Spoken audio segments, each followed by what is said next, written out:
Hi guys, welcome back to my channel. On today's video I'm going to be sharing how I went from socially anxious to socially confident without changing my personality. So let's get straight into it.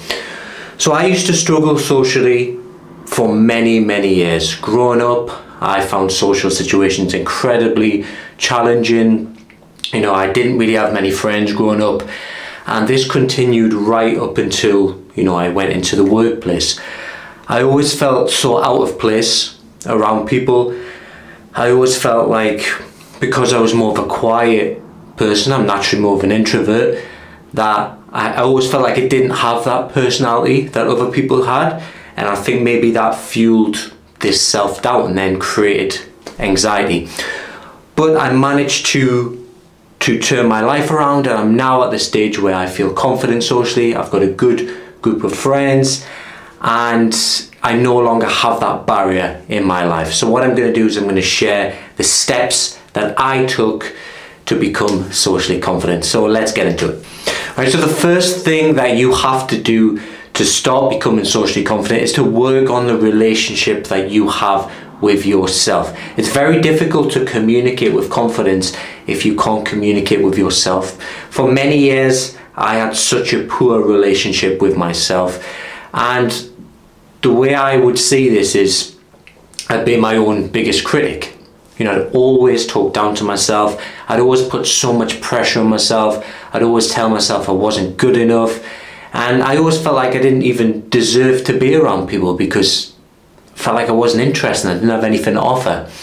So the first thing that I had to do then was to change that inner dialogue.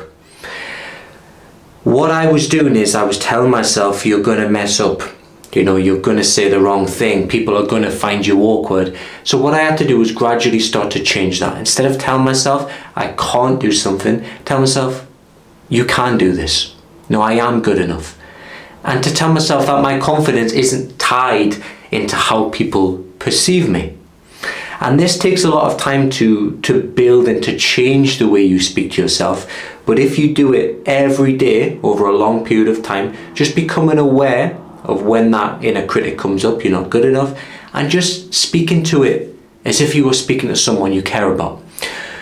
Because at the moment, the way you're speaking to yourself, you wouldn't speak to someone you love like that. So why speak to yourself like that? The next thing is to start treating yourself with more kindness. Instead of putting so much pressure on yourself to have everything perfect and have things all figured out straight away, be a bit kinder to yourself. This is the start of a new journey. If you're looking to become socially confident, it's going to take time. There is no overnight fix to this. So gradually allowing yourself to go and to start conversations, to test things out without it having to be perfect. Another aspect of building this relationship with yourself is doing things purely for yourself that you enjoy. Practicing self-care, maybe taking yourself out for food and just rebuilding that relationship with yourself and showing yourself that I deserve nice things. I deserve to do good things for myself. The second way that helped me to become more socially confident was to work on my physical health. So when I used to struggle socially, I used to stay at home a lot. I was probably about 35 to 40 kilograms heavier than I am now. And the reason for this was that I'd often look on social media and see everyone out socializing and doing good things. And then there was me just sat at home. So what I'd do to kind of fill that void was just to eat. So I'd make my way through 2-litre tubs of ice cream and just binge eat just to try and fill this void, because that when you get into that binge eating, it gives you that temporary feeling of comfort, but obviously then it creates that longer term discomfort. But the challenge that I had was that I was socially anxious and I was struggling with confidence. I didn't really, even going into the gym would fill me with so much dread. So I remember going into a gym one time and I walked in, it was so busy, and I was just stood there thinking, what on earth do I do here? And I just left. So what I started to do was to look for gyms that were a bit more quiet. So I found a hotel gym, so it's part of a hotel, and it was a bit more quiet. Didn't have great equipment or anything like that, but at that point I didn't need that. But it allowed me to take those first steps and to go regularly. So, and now I go to a bigger gym. But if I hadn't have started off gradually by going to that quieter gym, I probably wouldn't have got to this stage now. And obviously, when you feel better about yourself physically, you're going to want to go out more, because you're going to want to go out more because you feel more confident in your body. It's not going to change everything, but obviously exercise improves the way you feel mentally as well. So this aspect, focusing on improving your physical health. You don't need to get in amazing shape or anything like that, but just start the process. Maybe look at some quieter gyms, or even start going out for walks, just getting yourself into that exercise routine. The next thing to become socially confident that I did, and this took time again, but it was to change my relationship with anxiety.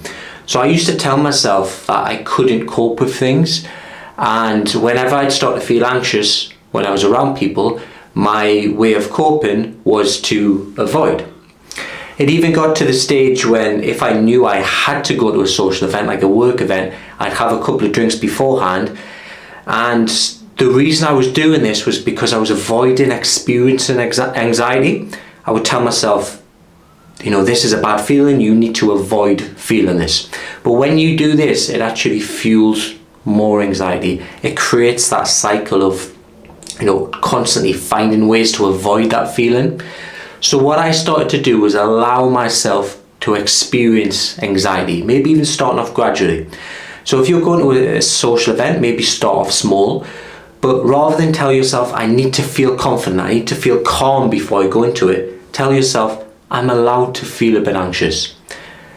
It's an uncomfortable feeling. It's horrible when you've got that anxiety in your body, but the more you try and fight it, the more you try and get rid of it, the more long-term anxiety it creates. And if you're in a cycle of avoidance, again, that's creating more anxiety. What I would do is I'd always find an excuse to not go to something. Even if I wanted to go to it, I'd get anxious and then I'd avoid it, I'd make up an excuse. I'd feel like, again, I feel okay now, I've avoided that, but then the next one would come. And then I'd feel even worse. So allow yourself room and time to feel a bit anxious. And the more you can do this, the more it reduces over time.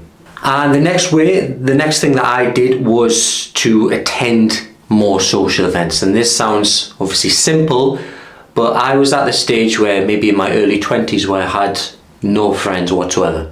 So I had no one to go out with. So I had to start building my social life from the very beginning. So what I started to do was I tried to look around for to take up hobbies and things like that. But what would happen is I'd go to the hobby and I'd go to the class, whatever it was, and I'd find that people were there more for the hobby rather than to make friends. So I found it quite difficult. But what I started to do, which changed everything, was I started to attend actual social events.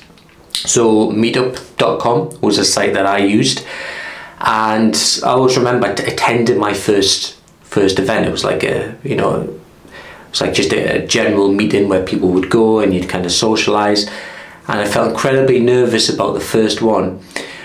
But from that first one, I then went the next week, and then I continued to go, and I gradually started to meet friends, and it was great because the people I met were also looking to make friends. So it allowed me to meet people who were also in the same situation as myself. And actually the friends I've got today, so I've only got about 6 close friends. I'm an introvert. I don't want huge groups of friends or anything like that. I prefer deeper, more meaningful friendships. So I've got about 6 close friends today, and all of them actually come from that site. I don't attend those events anymore, but the friends I met were all from that site. And guys, if you happen to be an introvert in a corporate role who is struggling with confidence and communication skills, I have a weekly newsletter where every Wednesday I share how to become more confident at work to advance in your career. So I'll put a link to it in the description. So becoming socially confident, it's not about just doing one thing. It's not about just attending social events. It's not about just getting, improving your physical health. It's a combination of different things.